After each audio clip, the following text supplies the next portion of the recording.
Welcome to Center House Productions. Thank you for joining me. Please hit the like, subscribe down below in the right hand corner. Muchly appreciated. Tell your friends and family and share it. Trying to grow the community. We venture ourselves here as being an integral Habs channel. We tend to stick to the facts. We don't go along with clickbait, or we don't like to get into rumors. We will address rumors when people are bringing them up on channels just to make a story that is not really a true story. It's just gossip. So I tend to don't like that. So I like an integral channel.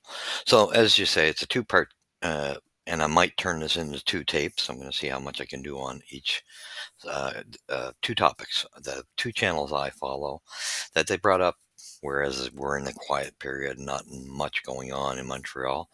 And two channels brought up two valid points. Thursday night, Tony Marinaro, and today is August 17th, 2024. Tony Marinaro had a show Thursday night, and he brought on Brian Wild, and I like this guy. I always thought he was going to be a regular on Tony's show. Was kind of disappointed when I noticed he wasn't one of the regular dudes. And he's very intelligent and has good insight in Habs. Even historically, he's got very, very good insight. So he was on there, and the show that Tony did was on whether Wild thought Carey Price was it warranted Montreal retiring his number, whether he deserved that. And Wild said no, and I agree with him. Tony ended up agreeing with him too when he made his point, and I wasn't even thinking of it. And that's what I'm saying, great hockey mind. He started thinking, how can you retire Carey Price's number? And I love Carey Price. So does Tony. So does Wild. But he brought up the points. Yes, an elite goaltender in his time, but not enough hardware, no cups. And I know they said he had longevity. I kind of got to disagree slightly because he's on the injured reserve for a good portion here. So his longevity, he's not even in it as long as he should have been. So does he have any of them? They say one. I'm kind of, yeah. So anyway, he doesn't have. You usually need three things in Montreal to warrant your jersey being retired. And he brought up Jacques Lemaire and Steve Shutt, and he's right on the money with what they had accomplished in their time in Montreal. They were star players. Jacques Lemaire, star player, had great numbers, great two-way player. Your Patrice Bergeron, Guy Carbonneau type player, but very, yeah, I'd say even beyond. He was really phenomenal. And Steve Shutt just had a bomb of a shot. He was. There are similarities to Caulfield, except Shutt was more dangerous. He could shoot outside the blue line, be outside in the center ice area, just outside the blue line area there, and fire a shot and score. He had a wicked shot, and he used the shot a lot because he knew goaltenders are not always ready for it. And he had a harder shot, and he was more accurate. So that's the difference. Just imagine a better Caulfield. That's all. So with that being said, that he was totally on the money. You can't go giving Carey Price one when there's guys left out there that should have their jerseys retired long before Carey Price, and they've got all three ingredients to have it. So his point was well, and Tony was right on the money that they would take flack for this, because I know I did in the comment section because I agreed with them. And there's a trend of people being very disrespectful in the comment section. They don't understand. You can't use what if and call people names and be nasty in your comments when you weren't around for all the different generations that we've got to watch. It's not our fault we're that age. We've seen why Montreal's organization is different than anyone else in the NHL. Expectations are much higher. It takes much more to get a number retired because they were so damn good. and they had high standards. I mean, there's players I use one team to reflect to, like the Boston Bruins had guys like Ricky Middleton, Wayne Cashman, Terry O'Reilly, Mike Milbury, Jerry Cheevers.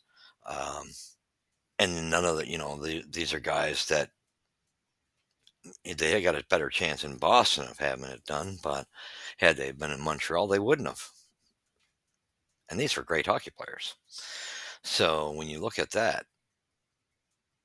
it is what it is. You can't call the sky brick, solid, when it's not. It's air. So you can't play what if and be in fantasy land. The reality are what the facts and the records state they are. And Carey Price unfortunately had the problem of Lundqvist for New York was winning the Vezina a lot more in this time period. Tuukka Rask was the other goaltender, and they both seemed to outshine. Well, I thought Carey could be better than Lundqvist, but I think Rask, for some darn reason, got into Carey's head and he just went out of his way. And Tim Thomas was the same way in Boston. So they had several great. He was in the group. He just only won those trophies 1 year. You got to do it more than 1 year. Be the top the top, not just in the group. Like you have to be the top dog. So that's why. And then he ends up his tail end being when Vasilevsky's coming. You've got I forget his name in Winnipeg, Hellebuck. You got Demko in Vancouver. You've got Sorokin in the Islanders. You've got what was his name there? Rene, that was in Nashville. So you had a lot of top goaltenders, and unfortunately for Price, he was in the group but couldn't get more than one. So that's why he's undeserving of it. And then I even thought farther into it and thought of Guy Carbonneau. Had Selke several times, won cups, and had longevity, and would have had even more, and was in the league a long time. And also Mats Naslund, who was your last superstar, like Guy Lafleur type player with massive numbers. That was our last real true superstar. And he had a cup and awards, hardware, and longevity. So those are four names that are long before Carey Price. Then there's one, though, that I heard mentioned in the last year, and I don't know who was debating it on their channel, and it was ridiculous that the French media and the people in Quebec were pushing for in Montreal in the arena, pushing to get Pierre Turgeon's jersey retired in there, which is the jersey that Doc is wearing, 77, and that's BS. Sorry, Pierre Turgeon was a great player for the Buffalo Sabres. His career was at the tail end. When he came to Montreal, bulk of his career was in Buffalo. That's where his number needs to be retired. And just because he's a Frenchman, his body of work was done in Buffalo, not in Montreal. So Price would deserve it long before Turgeon, and he doesn't even deserve it. So, and I love Carey Price, but Turgeon, definitely a no, not just to appease the French. It's ridiculous. Okay, so now that we have that portion gone, that is, leave your opinion is fine. No nastiness, because again, I don't accept what goes on in channels of nasty comments. I just don't accept it here. You'll be blocked. It's just the bottom dollar. If you can't be respectful with one another and myself, and agree to disagree, that's fine.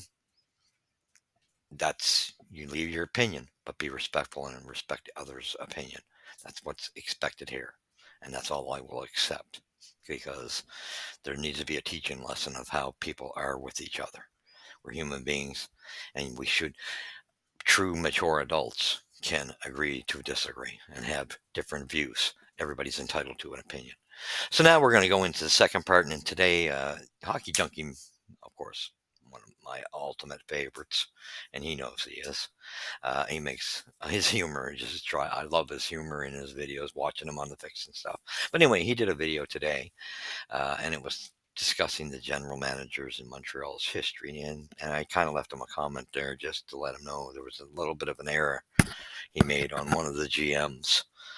who he said was fired, but he wasn't. He actually stepped down, resigned. But anyway, we're going to get into the list of them and their history. So we're going to start with, I mean, you had Frank Selke. That's where the Selke Trophy came, and he had a great. He was a good GM for Montreal, and that was, I believe, that was 65 to early 70s, I think, and then to about somewhere around there, and then Pollock took over, and Sam. So he was good. He would be number two on the list, and number one was Sam Pollock. And I've never seen anybody in the NHL come close to Sam Pollock's capabilities of best manager of building a hockey team I ever seen. You can't touch his shoelaces. Just bottom dollar. Phenomenal. Then we go on. Pollock leaves, I believe, after 79, and Grunman takes over. And it was bad because a lot of good hockey players were retiring, leaving the team. It was a changeover a bit, and with the GM and the coach going, it was a bit of a rough time. However, I do think they could have weathered the storm a little better. Uh, it just shows you that there was no Pollocks or Selkies there. But Grunman, he would have beaten at least three or four guys in the list. He made a mistake. His first number one draft was the big story we all know about, Doug Wickenheiser. If you're from my era, where we had a good French hockey, and this is when the French were making great hockey players like Guy Lafleur, and Mario Lemieux, and the list just goes on. They were making the best players in the world, actually. I don't know what happened um, with that situation. But anyway, Denis Savard was the other guy, and why we didn't choose a guy, local boy, which would have been perfect, would have been your, like the way it was when you did Lafleur. And yeah, so we chose Wickenheiser because he was bigger. And this was the beginning of showing signs of where players don't have that mental strength of enduring the pressure in Montreal. So Wickenheiser never lived up to it, and Denis Savard went on to have a Hall of Fame career in Chicago, and we tried to rectify it when Serge Savard was GM, and that was made a huge mistake there because he was at the end of his career. So anyway, and this showed you Grunman made a mistake with trading off Rod Langway and Doug Jarvis, who were phenomenal players. He was a phenomenal two-way center, winning best face-off man going.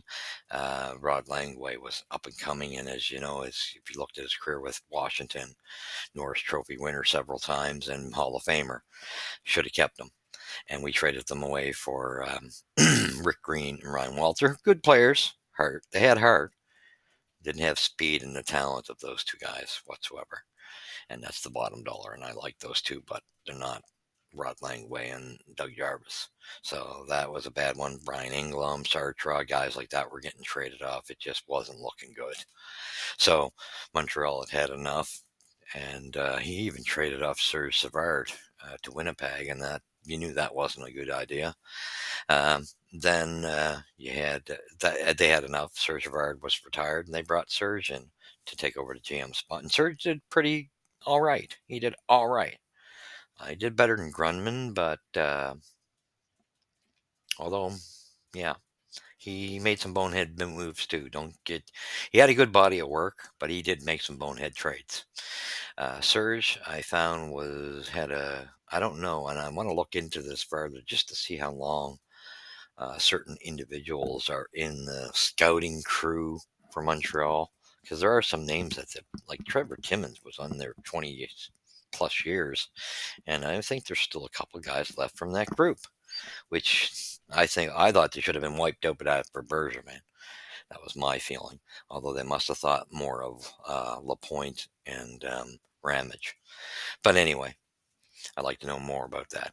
But again, they weren't advancing with this is when you got the second half of Serge Savard's tenure, this is when Montreal was starting to fall back with not wanting, because you had Mr. Molson spent the money and took the right steps and had the right people. But when he died, Jeff took over. He wanted to cut corners. So they were falling behind. That's why development department didn't keep up with the rest of the NHL analytics. So many different areas, specialties, just didn't keep up with the rest of the league, and that's why we were starting to look old compared to the rest of the league in the way we did things, looking like dinosaurs, the way we ran things. And Serge Savard did well under, you know, he still made some very bonehead trades, like Guy Lapointe being traded. Didn't agree with it. How you do that? How you let Larry Robinson walk? I don't know. I'll have to check into a few players I'm mentioning, like the Desjardins, the Snyders, Shane Corson. None of these guys should have been traded. Darcy Tucker, even probably is somebody we should have held on a little longer, let him finish his development. Just bonehead moves, like bad trades. He was not so great in the trading department. He was much better at drafting. I give him, he always seemed to come up with players like Chelios, LeBeau, Dion's, these type of players, just out of no thin air. Then the Claude Lemieux, guys like and Scrudlands, these type of players. He just always had a good quality player in come out of the drafts. So we had a good system and I don't know, we just did seem to develop. I can't even explain it. I think I don't know how, I think we were doing a better job. I think our farm system, when it moved, something changed when it moved from Halifax to Hamilton. Um, it was just not the same. Or it went to Fredericton, then Hamilton. So with that being said, you were starting to see the difference in not putting money into it. So he was making some bad trades, and they had enough. And I thought, he had a good body of work. His strength, drafting, no doubt about it. And he got 2 Stanley Cup winners at least. But the clock was running out. He probably could have had more Stanley Cups hadn't he have made bad trades like Leclerc, guys like that being traded out. Desjardins. These are people that shouldn't have been traded. They were outstanding players when they went off to Philadelphia and stuff like that. So when you look at that, then they make the biggest mistake of bringing in Réjean Houle as the fix. And Réjean Houle was a good hockey player from Montreal in the 70s, but he wasn't elite by any stretch of imagination. Just shows you some guys can do it, some guys can't. He was the worst GM Montreal ever had. Between him and Gauthier, I think him. Yeah. Oh, definitely. He was the one who got rid of Waugh. That didn't have to go down the way it did. If he would have let Waugh cool down, and they would have had a discussion. Worst trades made in that, and getting rid of a leader, Mike Keane. Like I said, letting Guy Carbonneau go, that was ridiculous. Your best captain. Many captains, they went through captains up to yin yang at that point, and Larry Robinson should have never been let go by Serge. Just to walk away and go to LA, that was just ridiculous. Ridiculous. Made no sense. Best defenseman they ever had, other than Doug Harvey. That made no sense. Still, my favorite defenseman of all time is Larry Robinson, and then Bobby Orr. I know a lot of people say Bobby Orr, but I found Larry more well-rounded, whereas I found Orr more of a scoring threat. So, with that being said, yeah, anyway, just bonehead trades by Savard. Then Uhl just took them right down to the bare bones. Hard to believe they let him in that long to do the damage. He got rid of a lot of good talent there. There was really nothing left. And then they brought in, the team was in financial chaos as well. Couldn't sell the team, and taxes were so high. We were paying more taxes, and still do, than the entire league. And that's something Bettman needs to address, cost sharing, so that teams have an equal balance of taxes, so it's shared, so that you have an equal level of teams then you see who's can do the best with equal amounts, and you can draw players without this over their head. And so then they finally did find a buyer, and this was under Jeff Molson. He sold it to Gillette, and Gillette hired Andre Savard, who tried to calm the storm after the mess Uhl made, but he didn't do well enough. So it was still, he drafted guys like Higgins, and stuff like that, which were good hockey players, but nothing to really dig them out of the hole. So again, he was another one that just wasn't good enough. I would say, yeah, he's probably the second worst.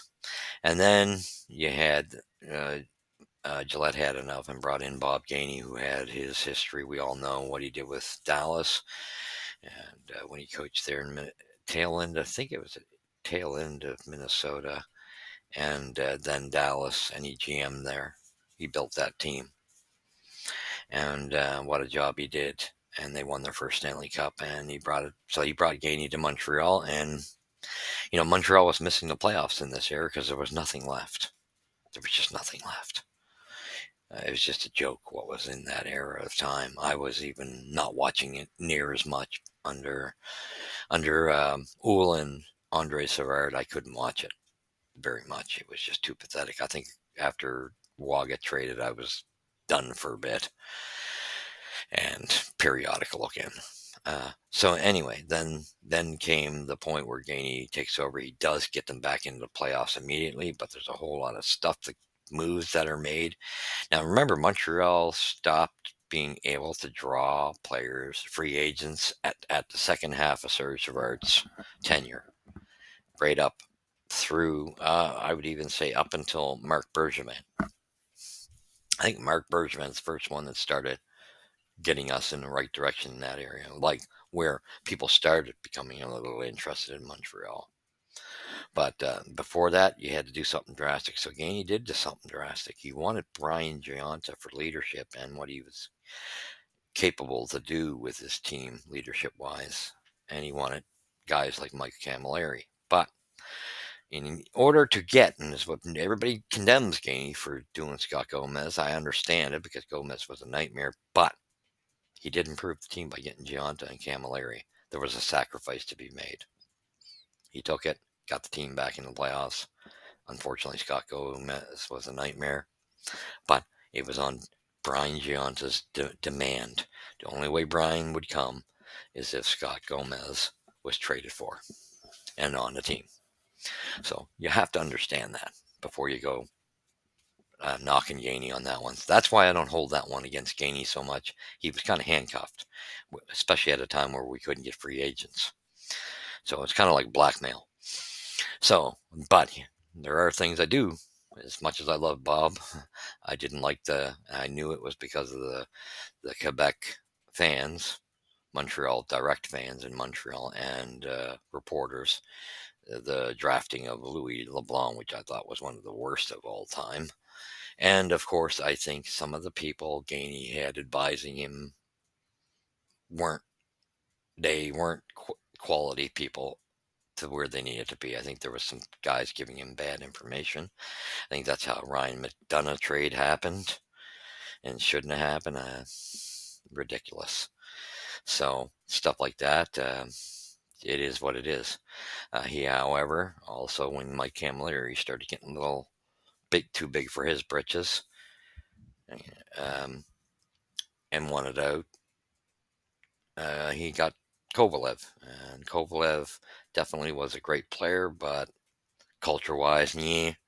And the same thing with George Laraque. I love George Laraque, but to me, they should have went after somebody else because we didn't know George was hurt. He told us that on Tony, and that's why we never seen him as effective in Montreal.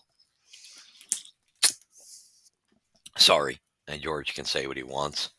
He was brought in to take care of guys like Lucic, and he didn't. Now he says it's his back, however, or Lucic didn't want to fight him. Well, with the way Lucic ran around going after guys, he should have just took him. So his excuse doesn't wash with me. And anyway, so wasn't the greatest enforcer for Montreal. Was great in Edmonton. But anyway, that being said, so he made those moves, and they were kind of iffy. Knew he was trying to correct the right thing, just guy's career was already messed up. So at that point, anyway, then he had a phenomenal coach. He hires Carbonneau, had an awesome first year coaching record, was through the roof. Incredible, perfect guy, but the next year he didn't come back the same way. Players were getting funny, and that's culture. don't want to work for your coach. And that's sometimes you got to keep working with it. If I wish Gillette would have let Gainey fix the problem because Gainey knew who the problems were. But anyway, he demanded Gillette listen to the screaming in Quebec and Montreal. And wasn't to that need. Gainey ended up having to fire probably one of his best friends. They were so close. And you could tell it didn't sit right with Gainey. But Gillette made him do it to appease the French in the Molson Center. And so he did it. He wasn't happy. You could tell that was the turning point for Bob Gainey. He wasn't quite the same. You knew he was going to be done with the team. Didn't like that. And they weren't spending the money for development. He needed a better team of scouts. Um, and they needed to start spending money, to improve things that way. And to make him not to interfere with the way he's running the team. And he could have fixed it. He was a great hockey mind. When Gillette wanted to overstep that was a bad move. And I knew that was going to be Gainey was going to move on. However, it was coming. Unfortunately, people didn't realize Gainey had just lost his wife prior to that due to brain cancer. So that also hit home. It was all around the same area of time. And then the final blow, you could see it coming. Time wasn't long. He lost his daughter at sea on a boating accident, tall ship type of thing, and she went overboard. Body was never found.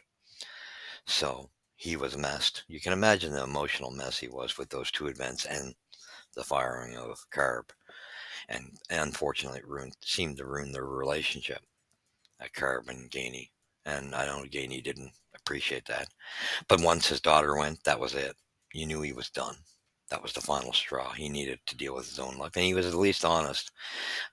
He just went to ownership and said, I'm going to step down.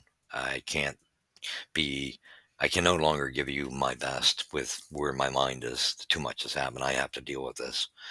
And he was honest. And he said, I'll find the person to take over. So, and I'll go on to be, what does he call it? Somebody that you go to, I forget the name of it. He still is that consultant for them. He said, I'll stay on as a consultant for you. That's it.